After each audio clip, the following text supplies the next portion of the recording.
Picture this, 92 minutes into a World Cup knockout game, and half the stadium is checking flight times home.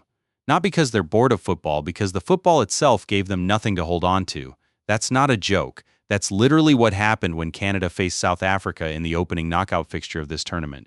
And it's a moment FIFA should be studying very, very closely because it just handed us proof of a problem they've been trying to bury under confetti and revenue charts.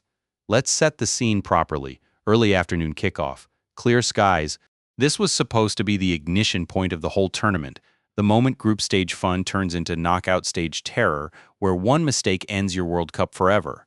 Instead, for the better part of an hour and a half, fans in the stands were visibly nodding off, genuinely dozing, at a World Cup knockout match.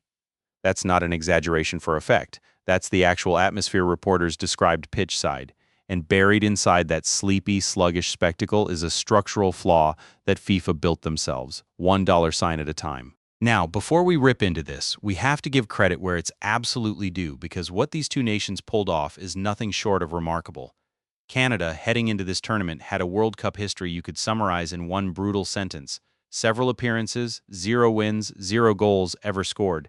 Not one. South Africa's story wasn't much rosier. A nation that had shown up to World Cups before but had never, not once, survived the group stage. So when these two teams walked out onto that pitch for a knockout match, both were already writing the best chapter in their footballing history simply by being there. That part of the story is pure magic, and nobody watching should take that away from either side. But here's the part nobody wants to say out loud. The part that makes people uncomfortable at dinner parties full of football purists. When you take two nations whose entire ambition was just please don't let this be embarrassing, and you throw them into a win-or-go-home match against each other, you don't usually get end-to-end thrilling football. You get two teams playing not to lose. You get low blocks, deep lines, desperate clearances, and 90 minutes of collective breath-holding, while everyone quietly hopes it goes to penalties, so nobody has to be the team that made the fatal mistake.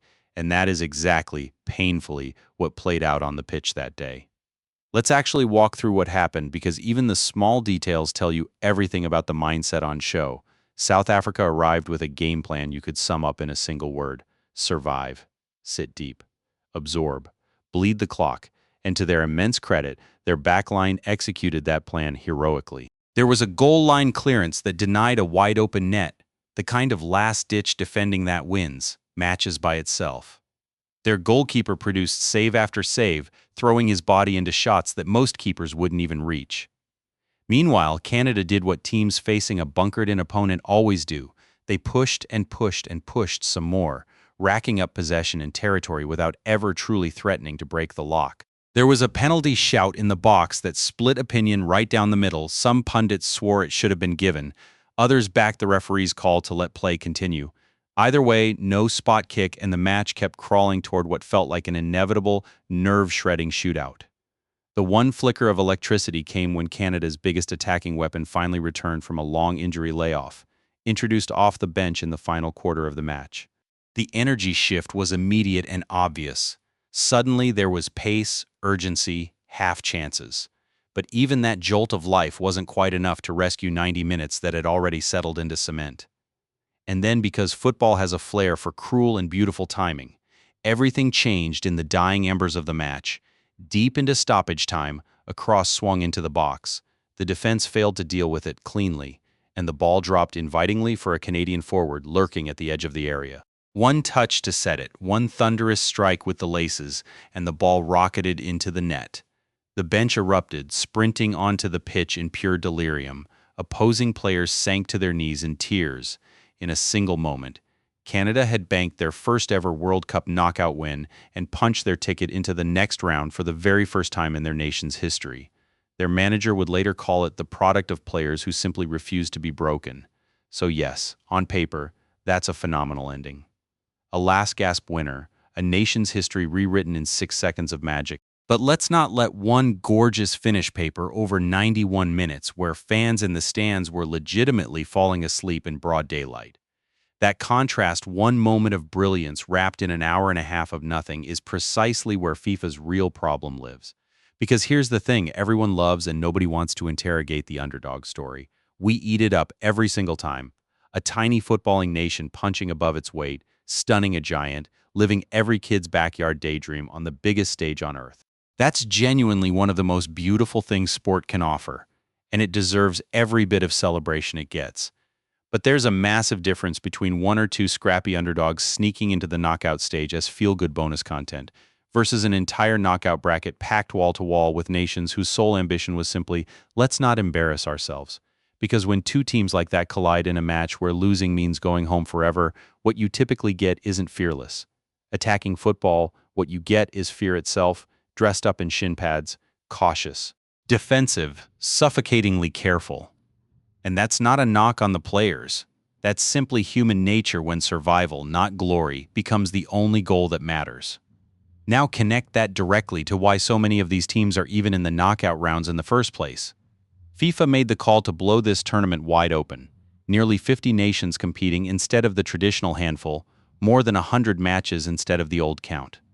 And let's be honest about the motive behind that decision, because it wasn't sentimental, it was arithmetic. More teams means more matches.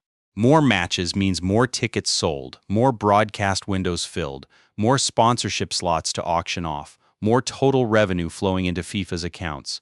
That was the actual engine behind the expansion, dressed up publicly, of course, as a generous gift to smaller footballing nations who'd never had a shot at the big stage. Here's the part of that pitch nobody put on the promotional posters. When you fling the doors open that wide, you don't just let in feel-good underdog stories. You also let in a wave of teams whose realistic ceiling is, we're just happy to be here. Stack enough of those sides into the same knockout bracket, and eventually, mathematically, you were always going to get a marquee opening match, the game meant to kick the tournament into a higher gear, that instead plays out like a 92-minute nap with a violent jolt of adrenaline at the very end. FIFA wanted a bigger, richer, more profitable tournament. Fair enough, that's business, but more matches was never automatically going to mean more good matches. And this fixture, right out of the gate, was the flashing warning light proving exactly that. Think about the position this puts FIFA in. This competition is marketed as the single greatest live sporting product on the planet. Broadcasters pay eye-watering sums for the rights. Sponsors write enormous checks expecting drama, tension, moments that trend worldwide.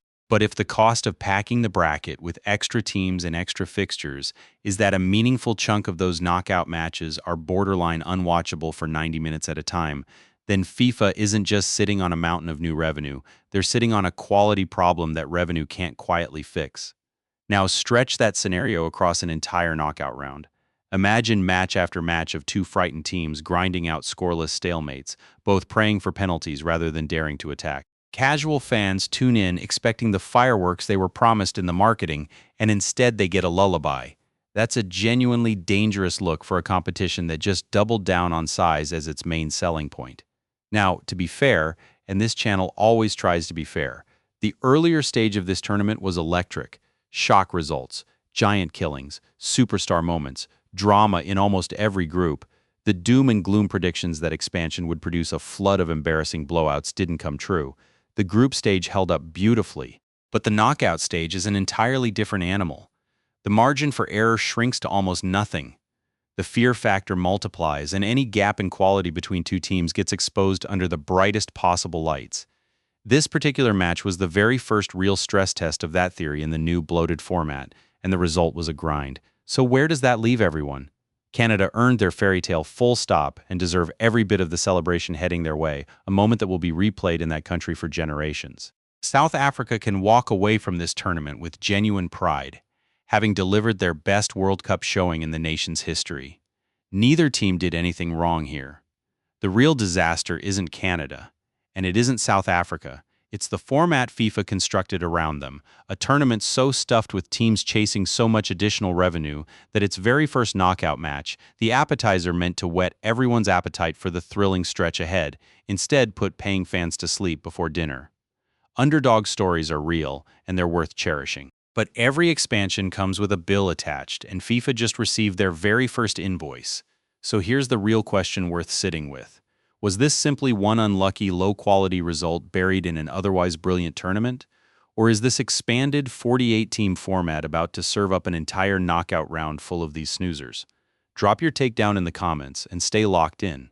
Because if the football doesn't pick up its pace soon, we may be having this exact conversation again very shortly.